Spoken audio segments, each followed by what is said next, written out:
Chris Evans is back, not with a shield, not with a war, but with a baby in his arms. And that single shot has changed everything we thought we knew about Avengers Doomsday. After the teaser got leaked, Marvel panicked and dropped it officially, and instantly, MCU fans forgot how to breathe. Steve Rogers is alive. On a motorcycle, pulling up to a farmhouse straight out of Endgame's last frame and holding a newborn child. Not the soldier we remember, but the man he always wanted to be. But wait, he smiles and says he's not in Doomsday. Yeah, that smile wasn't peace, it was foreshadowing. Because heroes never stay retired, especially Captain America. Steve Rogers was never just a super soldier, he was the ideal version of us, the kid who chose courage over strength, the friend who chose loyalty over authority, the man who chose love over legacy. But what happens when legacy calls him back? That baby scene. Yeah, it's not fan service, it's symbolic as hell. True retirement, he built a life. New responsibility, he's protecting something now, emotional upgrade. He's not just a soldier, he's a father. And that means if war comes again, it won't be to save the world, it'll be to save his world. But hold on. If Steve is retired, why is he in Doomsday at all? Why come back when Sam Wilson just began his journey?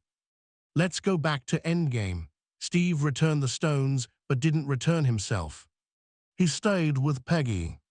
But what if what we saw was only his happy ending and not the full story?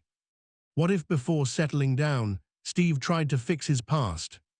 Like save Bucky from brainwashing, stop Howard Stark from being killed, prevent Coulson's death, expose Hydra before Winter Soldier. Warn the Avengers about Thanos, and yeah, maybe he whispered to Thor. Go for the head. But changing time doesn't fix time, it breaks it. Remember The Flash, 2023.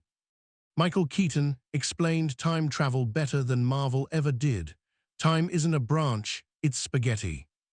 Move one noodle, the whole dish shifts, save one life. Another dies, avoid one tragedy. Cause a bigger one, and that ripple. Maybe it leads to Doom. Dr. Doom, an evil Iron Man reflection, same face, twisted legacy. And if Doom wants to secure his timeline, maybe he's not hunting Steve, maybe he's hunting Steve's baby. Because what if that child is the key to fixing or breaking timelines? What if this Steve isn't our Steve at all? What if he's a variant pulled back into a collapsing multiverse? And what about Sam? Does Steve's return steal his spotlight? Maybe not. Maybe this is Steve's last chapter. And Sam's first real test. Legacy isn't passed once, it's challenged until it's earned. So where does this leave us? Steve Rogers' return in Avengers Doomsday might not be nostalgia. It might be closure. Not as Captain America, but as the heart of the MCU. And all we know is, heroes don't return to save the world. They return when the world they built is worth saving. Do you think Steve will lift the shield again? Or is his last battle the one inside his own heart? Comment your thoughts, and I'll see you in the next video. Thank you for watching, guys.